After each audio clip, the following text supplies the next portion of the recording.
Hello you guys, welcome back to my channel, or if it's your first time, my name's Kirra-belle and I make surf and fitness content.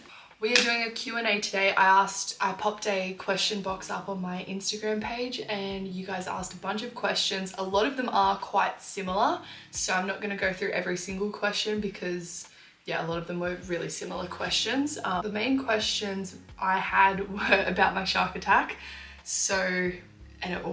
People always ask me about my shark attack, but I just haven't gotten around to answering questions about it. So, all right, most of them are shark attack related, so we're gonna leave those to the end, and I'm gonna get into some other questions first. Hopefully I can figure out how to put like a timestamp in, chapters thing in, so that you guys can skip past any questions you don't want to hear about. So,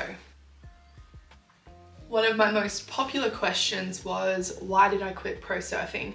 I did make a longer video about this a while ago, so I'll link it in the description for you guys. The main reason is I suffered extreme burnout. I needed a break. There's a lot of other reasons I go into in the longer video, so I won't go too deep into that here. But yeah, burnout big time. Had been doing it since I was 7 years old. Had been sponsored by Rip Curl for 12 years. They were a great company to work with. Absolutely loved them.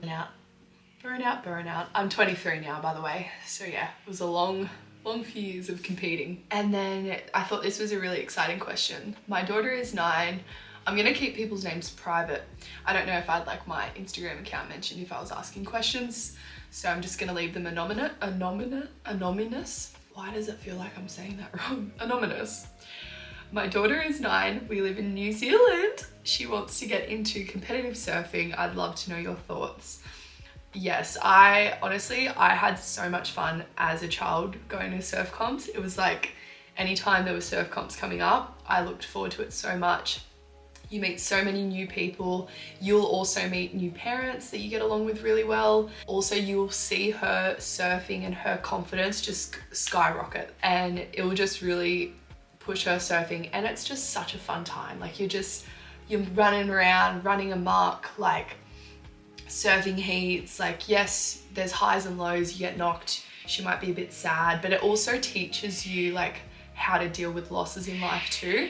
That's something that I've found it's really helped me with, is I feel like my resilience is quite high because I've dealt with rejection by judges or sponsorships, by friends, by, feeling like you did really well, but actually the reflection of the scores says that you didn't do so well. So I feel like there's a lot of life lessons. Also time management. My time management is so good. I feel like my time management's pretty good. But yeah, she'll get a lot of great life skills. Also, I got to a point where I started traveling with other families, and so I gained a lot of independence, and it really just set me up for life, to be honest. Yeah, it's a great time, and you never know, she might make a career out of it, or she might just have it as a hobby that she does. So I would say yes, go for it. You don't have to do every single comp there is. Maybe start with a couple here and there,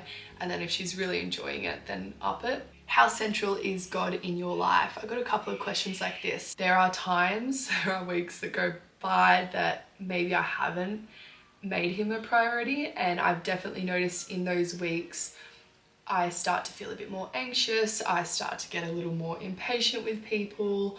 I don't sleep as well. I start to lack a bit of motivation. So yeah, I would say God is my foundation. I try to build my life on God now. So how he looks on a day-to-day basis, if I go into it a bit more in depth, on a day-to-day basis, I really try to read my Bible first thing in the morning. Something that I'm really terrible at, and I felt a lot of conviction about lately, is this bad boy. This is the first thing I look at, to be honest. I go on Instagram or something that's not good for me first thing in the morning, and then I'll get into my Bible. It might only be a couple of photos that I scroll past, and then I'm like, oh, stop that, and then I open up the word. But yeah, so I'm actually gonna get an alarm clock and leave this somewhere else, out of sight, out of mind, and so that I'm more disciplined with just going straight to my Bible and praying and just spending time with God, because this is a massive distraction. And then when notifications pop up, because I've grabbed it first thing in the morning, I like will have it next to me while I'm reading, and it's not good because like a notification might pop up and then I'll like stop reading my Bible. But I am getting a lot better with that. I'm definitely being more intentional with just focusing on God. As for prayer, I don't have like a structured thing I do with prayer, like a time of the day. It's more like when I'm out in the surf, when I'm driving in the car, I'll like sing worship songs or like hum worship songs, or I'll pray. I try to journal daily. I definitely don't journal every day, but I try to journal at least a few times a week. Yeah, it's kind of like I try to treat it as a relationship. Like if you have a boyfriend or a girlfriend, you're not gonna not give them time, you know what I mean? Like, so not that God's my boyfriend, but like I try to treat it on the same level as someone I should be spending a lot of time with. So yeah, I've definitely found that like praying, being intentional with like quiet time in the car, having no music on, having no podcast on, and actually praying to God is really helpful. Yeah, I'm the best version of myself when I'm leaning on God and making Him a part of my day every day. And I start to become someone that I don't really like when I'm not leaning on Him and having to like go through each day on my own strength rather than on God's strength. So that's how I would kind of explain that. I hope that helps. Have you surfed Nazare? No, I haven't, and I don't think I will. But I would love to go and watch it. That wave is insane. If you don't know what Nazare is, it is like this mega wave, like 100-foot wave. Not all the time, but when there's a swell, it's like huge waves. Actually, you guys should look up Kai Lenny surfing Nazare. It's great. It's very impressive. Would love to go there and watch it. Did you stop drinking because you are a Christian? No, I didn't stop drinking because I was a Christian, although I do think that there's a lot of scripture backing up that to like, you know, stay sober-minded, and I can't remember the scriptures exactly. I will find them and I'll pop them here. And I think that applies to not just alcohol, but what you're exposing yourself to on TV, music, like secular music, caffeine, which I'm not proud of, but I do drink caffeine. Would love to conquer that because I've had detoxes from coffee and I felt really good, and then for some reason I keep going back to it. So I need to probably pray about that and ask God to help me quit coffee. Sugar, even like seed oils and things, like I think they damage your brain quite a bit. Coffee, for sure. It like literally stops the blood flow to your brain or slows down the blood flow to your brain. So I think there's a lot of things other than alcohol as well that God is kind of referring to in those scriptures to stay sober-minded and clear-headed and all of that. So no, I didn't stop drinking because I was a Christian. I just don't like drinking, never really have.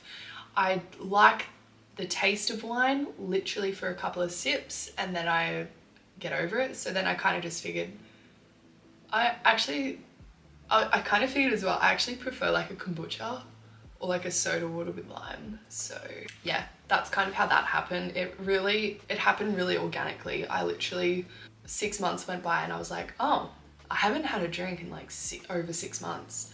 And then I just was like, no, let's see how long I can keep this going for. And it's been over a year now. So will you ever surf the wave pool again? Yes. So for those of you who don't know, I got knocked out at Melbourne Wave Pool. I went headfirst into the concrete on the barrel mode. Just was having a shocker of the day. Literally dropped my phone, smashed it, reversed the hire car into a pole, and then did this. So I got like, I can't remember how many stitches I got, but I got like a bunch of stitches in my head. Dealt with a concussion for over 3 months. It was horrible. I was like basically in a closed room. Like couldn't deal with sound, light, couldn't deal with anything really. Yeah, it was pretty gnarly. Grazed the whole side of my face. If I can get some pictures together, I'll pop them in as well. Yes, I will. I'm actually booked in to go surf there in 2 weeks, so I'm very excited. I didn't book the barrel mode because I'm gonna order a helmet from, I think I'm gonna order a helmet from Gaff. So yes, to answer your question, how are you doing after your concussion was another one. I'm doing fine. I think I'm pretty much fully healed. It's been like 7 or 8 months now. Yeah, I think I'm back to normal unless somebody else tells me otherwise. I think I'm back to normal. Do you do online coaching? I'm gonna assume that's surf coaching. At this stage I don't, just because I haven't like put in the time to find a good enough platform for it. But I will definitely consider that in the future. I'm hoping to make like social media a bit more of a full-time job, but I still definitely want to teach Pilates and do in-person surf coaching, so I'm just trying to find a balance of that. When I'm focusing more on the online stuff, then I'll definitely let you guys know if I'm gonna start doing some online surf coaching. And to be honest, that will include like probably online workouts and stuff like that too. What's the best type of exercise to get better at surfing? So personally, I do a mix of Pilates and strengthening exercises. Also surfing. Surfing is the best exercise to get better at surfing. Core is so important in surfing, and also balance, which you do a lot of on mat Pilates. Otherwise, I do, probably 4 weight sessions a week as well, 3 Pilates sessions a week. So I've definitely found that those are the best ways to get better at surfing. You don't really want to bulk up. You just want to get like stronger, which you can do without bulking up. You want to increase your endurance, which you do by just surfing. Like just go for a surf and like catch as many waves as you can. That's probably the best endurance workout you can do. Mobility and stability, like having good balance and stuff like that. How often should I surf as a beginner? As much as you can. Try to at least aim for once a week. If you can get in more surfs a week, definitely go for it. I'd say like the more you can do, the better. That's kind of the way it goes with surfing. If you're like struggling to keep up with the fitness of it, just like break it down into like maybe 2 surf sessions a week and like let your shoulders and your back get a bit more used to it, because that's definitely the first thing to tire out is like your shoulders and your back. So yeah, definitely 1 surf a week minimum I would be aiming for. And find a surf buddy, because it makes it so much more fun. It's a bit more safe because you've got someone with you, and then you've also got like that accountability buddy. So yeah. What happened with your shark attack? I've got so many of those. Would you ever compete again? Yes, I will. I'm definitely going to do a couple next year. I'm not going to take it super serious. It's more just to like have a bit of fun with it and not burn out. How long have you been a Christian? About 3 years now, and it has changed my life. I actually filmed my testimony a while ago, so I'll also link that in the description. Yeah, the way that God has changed my life is like, I could never go back, you know? Like, I actually don't know how I got through life without God. Are you vegan? No, I'm not. I do eat a lot of plant-based stuff, but I still include eggs, a little bit of dairy here and there. I try to avoid dairy just because it makes me congested in my nose, which I currently am right now. And I eat fish. I occasionally eat chicken, but not heaps. Favorite moisturiser for after a surf? Raw Cosmetics have 3 really great ones. For after a surf though, I probably mostly use their Super Hydrate Me Day Cream. It's really good and it smells delicious. Also super natural ingredients. I only use like quite natural ingredients. How to lose weight. So I'm gonna share like my personal way that I lost weight. So if you guys don't know, I'll try to find like a before picture as well and pop it here. But I'll do a before and after because I'm obviously like fully clothed. I used to be about, way more now. I used to be like 12 kilos heavier than I am right now, and it wasn't muscle, like maybe a bit of it was, but it was mostly body fat, and I was really unhappy with myself. Like I just got to a point where I was like, man, I've let myself go. Like I feel like crap. I felt so tired all the time, and like I just felt like my surfing got worse. I feel like my confidence went down. Like, educate yourself as much as you can on like healthy foods, because the tricky thing is like there's so many packet foods which are just full of crap nowadays. So I would look up, if you're gonna do any sort of diet, do a whole foods diet, please, because this is something you can do for the rest of your life. I've been doing this for 2 years now, a whole foods diet. Mainly, I would say like 85% of my diet is whole foods, and I feel incredible. The weight just stripped right off me because I was only putting like natural food in me. Probably the first 6 months of my weight loss journey, I went hardcore. I only ate 3 meals a day, and I portioned those meals to not be like outrageously big. I would have a smoothie for breakfast with banana, berries. I specifically use the Ford Form vanilla protein. I'll leave a discount code in the bottom for you guys.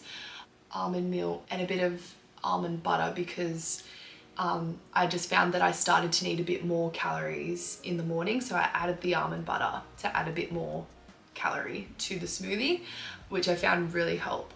And also a bit of chia seeds. And then for lunch, I pretty much only had like a salad. I will say at the start of my weight loss journey, I was under eating, and it took me a little bit to like find a way to make the salad or like whatever I was taking for lunch a little more calorie dense, because I just didn't have enough energy for the whole day.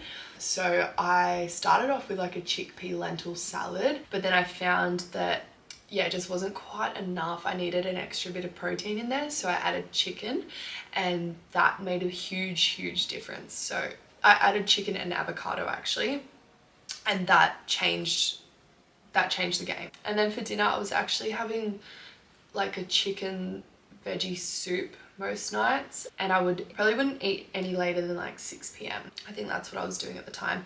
Yeah, so that was for the first 6 months of my weight loss journey, and I exercised every single day. Sometimes I did for your exercise, I was too like insecure to go to the gym, so I paid for Form.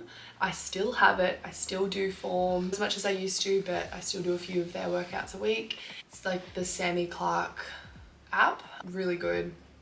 Absolutely loved it. I would do one of hers a day. I literally just follow her schedule. Did one a day, and then would go for like either a walk or a surf as well. That wasn't every day, but that was most days. Now, in between those 3 meals, because I started to up my exercise a bit more, I started to need a snack in between my meals. So I would either have a protein smoothie or some fruit.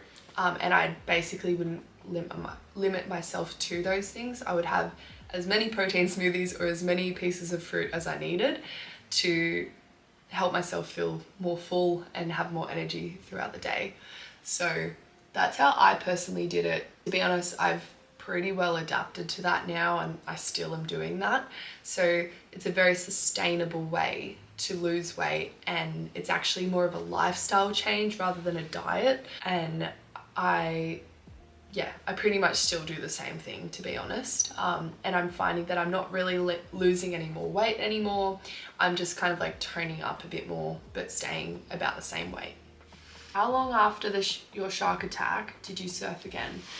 I think I was out of the water for like, from surfing, I think I waited like 4 months. I can't really remember too well how long I was out for.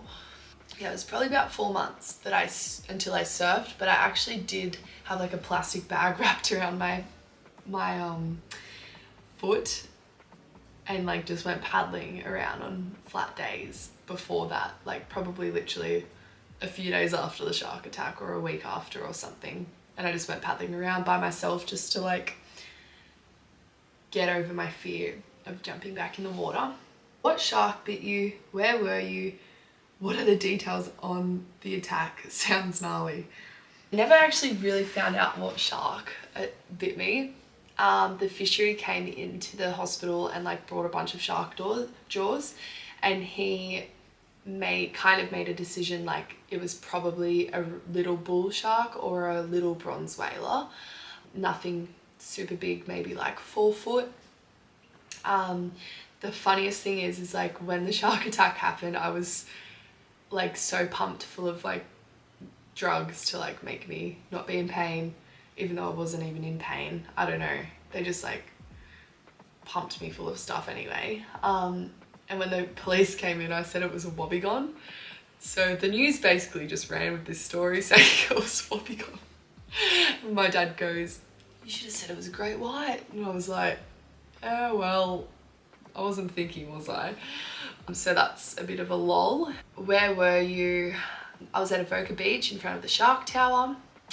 Pretty ironic, you know? Shark Tower, shark attack. I guess I'll just tell the full story, kind of. I want to do like a better version of this though, so I don't want to go into too much detail. But basically, I went for an early surf. My dad had dropped me off at the beach and I had a friend filming me, Saxon, his name is. I went out with my friend's dad, Matt Steinway, came out with me, and Matt's friend was with him as well. I don't remember Matt's friend's name. And it was just us three. I was on a brand new board and I took off on a wave. Can't remember if it was my first or my second wave. Let's say it was my second. And then I just was like sitting out the back like, oh man, it feels pretty eerie today. And I was like, I'll be fine. It was like a bit overcast and a bit of murky water. And I was like, should be right. Oh, the craziest thing is the night before, or 2 nights before, I actually had a dream that I got attacked by a shark. So that's creepy, but I won't go too far into that.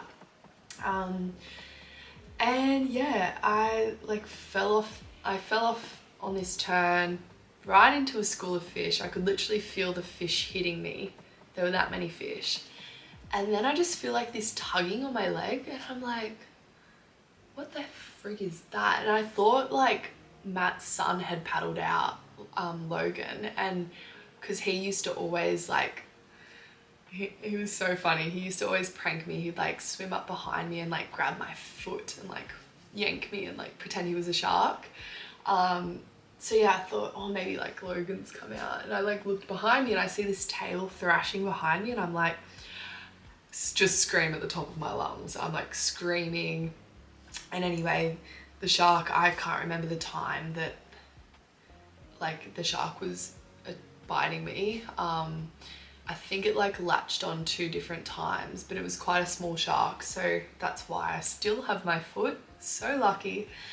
And then Matt and his mate like start like paddling towards me. I catch a wave in, just on my belly, like just catch the whitewash in on my belly. And I'm like looking up, I like flick my feet up like that and look to my foot. I'm like, thank God my foot is still there, because I didn't know, because I couldn't, it wasn't painful. So I was like, I don't know if my foot's still there or not. And then I get to the beach and I'm just like sitting on the shore, like processing what the frig just happened. Anyway, Saxon like is like, did you get stung by a blue bottle?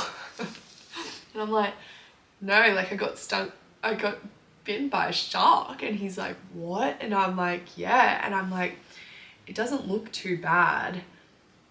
And then I pull up my wetsuit like that and I like look to see if there's any other wounds, and there's like this huge gash through the back of my calf. And I'm like, oh. And I thought I had popped the wetsuit back over my leg to like compress it, but I actually realized, I went through some photos last night and I actually left my wetsuit up. But I was in a 4-3, so I don't know if that like had anything to do with, you know, the wound not being like, I don't know if it would have been much worse or not, like if I didn't have a 4-3 on. 4-3 is like the thickness of a wetsuit. So yeah, then Matt like carries me up the beach. Saxon calls my dad and he's like, Kirra's been attacked by a shark, like panicking as you would. And then I can hear like my dad panicking on the other side of the phone, and I'm like, give it here. And I was like, Dad, I'm fine. This like nurse came and helped which was really nice. And I was like, Dad, I'm fine, like I'm gonna be fine, like it's just a wound, like a gash. And anyway, jump in the car, like someone called the Amber, I can't remember who, but they were taking forever. So my dad just like rushed me to hospital, carries me in, bloody like goes up to the reception. He's like, she's been bit by a shark, and they're like, no she hasn't. And he's like, no, she's been bit by a shark, and like shows them my leg, and they're like, oh, okay.